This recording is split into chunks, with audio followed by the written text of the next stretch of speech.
best friends. Welcome to another episode of the Bestie Advice,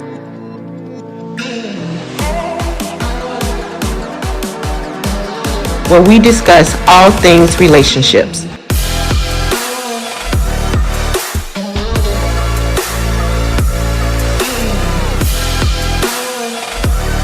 Hey besties, welcome to another edition of the Bestie Advice. I am your host, Irene Abrams, with my bestie, Karan Hayes. Hey besties. We are so excited to have a new podcast out this week with two of our favorite married couples. They are amazing people. Deacon Roy Mainor Jr. and his wife, beautiful Jennifer Mainor. Hey, you guys. Hey. How you doing? And when we say this podcast is going to be nothing short but of amazing, yes, these two people embody marriage vows. They embody the covenant of marriage. yes. The pastor says, will you take this man and this woman through sickness and in health? Mm-hmm. And we stand at the altar and we say yes at the time, but will you really do it? Yes. They have done it. And they're going to talk to us all about this amazing journey through thick and thin, through sickness and health, and how they was able to overcome a life-changing situation. And they got through the other side. And I don't know if you guys can tell if you're watching this on YouTube, they look amazing. Yes, they do. Yes, they do. Thank you. Thank you. All about this journey. And I'm excited because y'all, Jennifer is now my soror. I knew she was going to throw that in there. Hey, me too. You belong to the #1 sorority. You have to shout out. You have to shout it out, right? So I'm so excited to talk to these two people of God about their journey, about their marriage, and about what God is doing in their lives next. So, Karan, I'm excited to talk to Deacon Roy and his wife. I'm going to toss it to you for the first question. Yes. So, hey again, besties. Hey, y'all. Hey. Jennifer and Roy. I just want to just open up first with asking you all to just kind of share with us a little bit about you all, how you all met. I don't even know if I even know that story, but how you all met, how long you all have been married, and what it's like to be married to Deacon Roy and to Jennifer. So we'll try to give you the quickest version of the how we met. As you all know, I'm a barber, so I actually met Jennifer while in barber college still. Wow. Our oldest son, Jalen, was coming in to get his haircut for maybe a few months or so. And that's kind of how we met. I was cutting his hair, and then she started, coming to the chair to get her eyebrows done, which allowed me to be a little bit closer to her. And then we just kind of met. And then she'll tell you the other part of the story. Oh, what? I kept it real general. So when he was about to leave, he nicked me one day. The last day, he nicked my brow. And so I was like, well, so what are you supposed to do about this?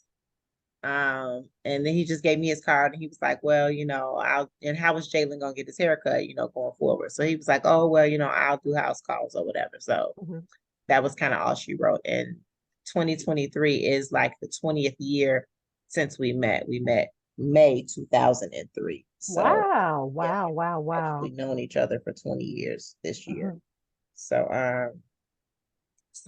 that was really all she wrote. After that, it was, I called and here we are, fast forward. Now, how long have you all been married? 17 years. 17 years. 17 years. That is a blessing.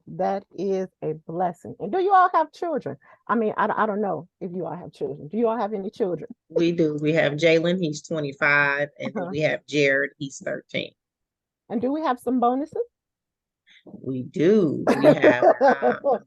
We have a 3-year-old Nasir and a 2-year-old Nari. Yes. So just talking about marriage as a whole, you all out there, we do take these vows, married couples, that is.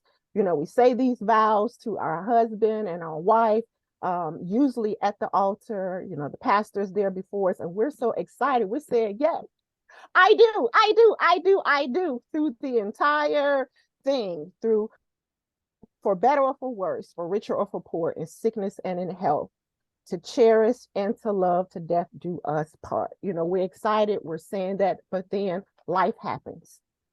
Things change, things shift. And for Deacon Roy and Jennifer, things shifted as far as with them and their marriage, and they had a major life event. So Jennifer and Roy, if you can kind of just walk us through what took place. Okay.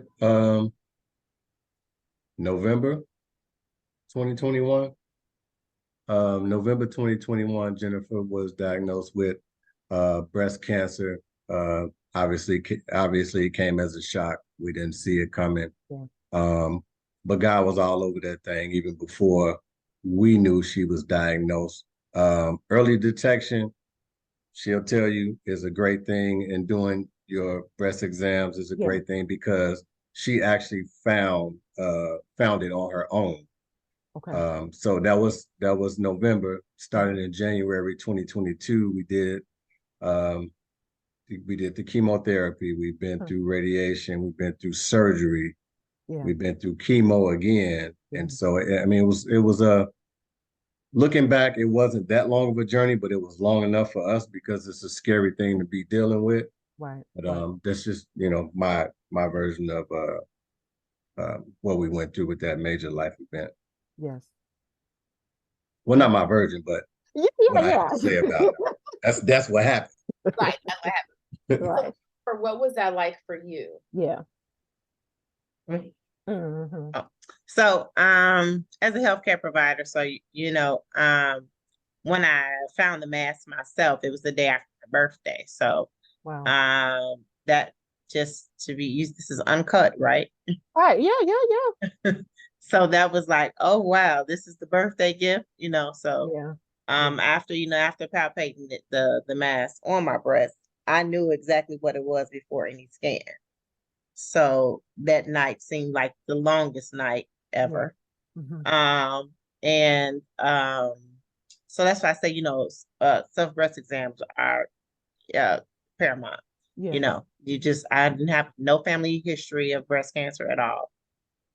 So when I got my diagnosis, I was maybe 500 feet from work. So I'm pulling into the lot and I'm getting this phone call, and I can't turn around and come back home right now. So how are you supposed to get this diagnosis over the phone, get yourself together, and then walk into work as if nothing happened? Right. Right. So that was something I had to do, and that was beyond difficult. Yeah. But the alternative was what? Not see my patients that day. Yeah. Yeah. I don't know. I mean, you just some things you just sacrifice. So Yeah. so that was difficult. However, but the journey, it just kept unfolding. It just kept unfolding, and for me, I've never had an opportunity to process. To be honest with you, Okay.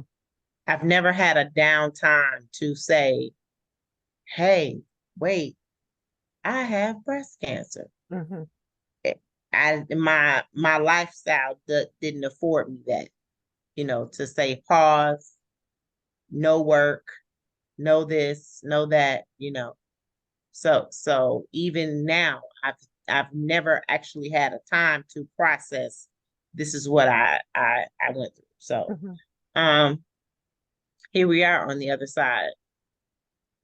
Thanks be to God. Amen. Yeah. I say, do you think it was, I mean, we know, but Yeah. looking back, do you think it was just the Holy Spirit, like just God just carrying you through that? Because I think, I think if you would have sat in it, you might have, your spirit, your emotions might have fell into maybe depression or pity or whatever. I definitely know that he was using me. I definitely know that for sure. I can't really say that if I was allowed the time to sit in it, had I internalized it more, but I Mhm. think that um it has desensitized me some because I wasn't able to actually you see other breast cancer survivors, they are Right. really in tune with the whole survival thing and everything. And I'm not. I don't know if it's the humility that's over me, but I don't own that. Mhm. Mm.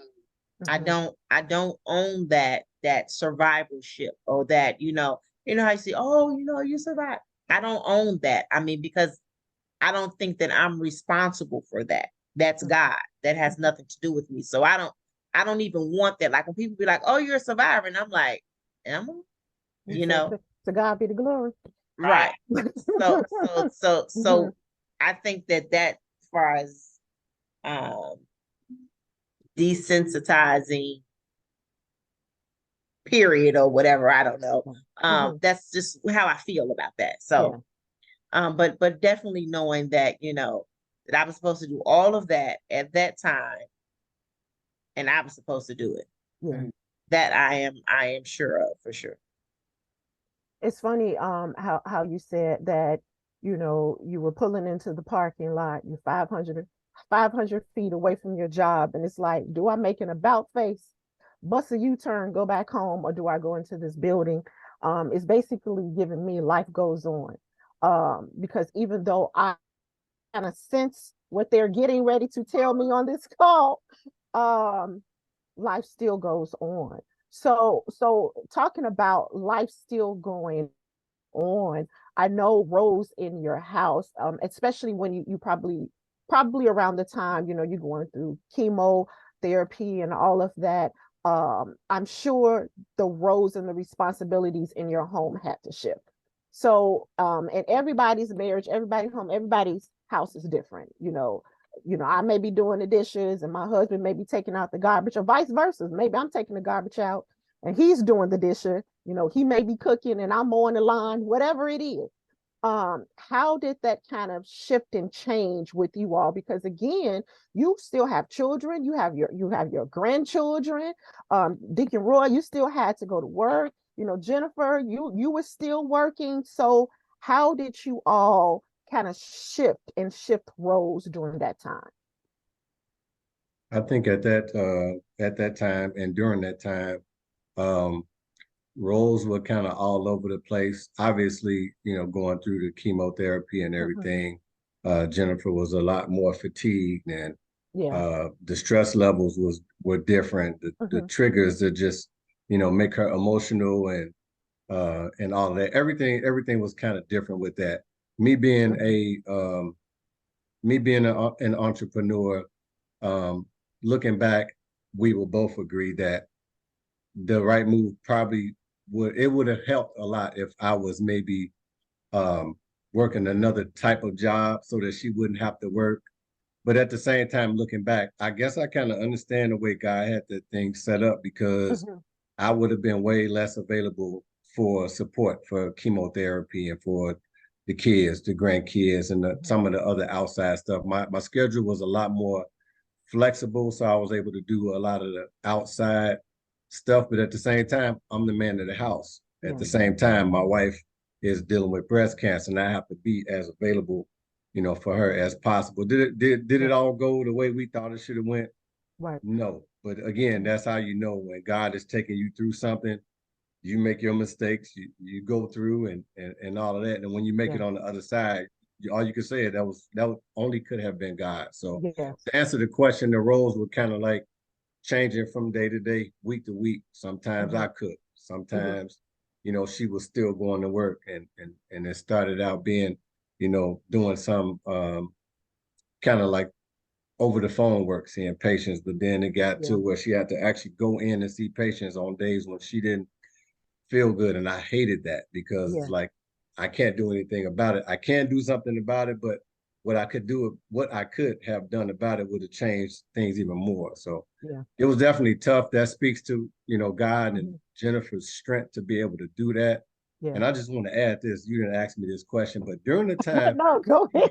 was fighting breast cancer, was the same time that she pledged and crossed as far as being a Delta. And during that time, she received her doctorate. She was going to school for her doctorate.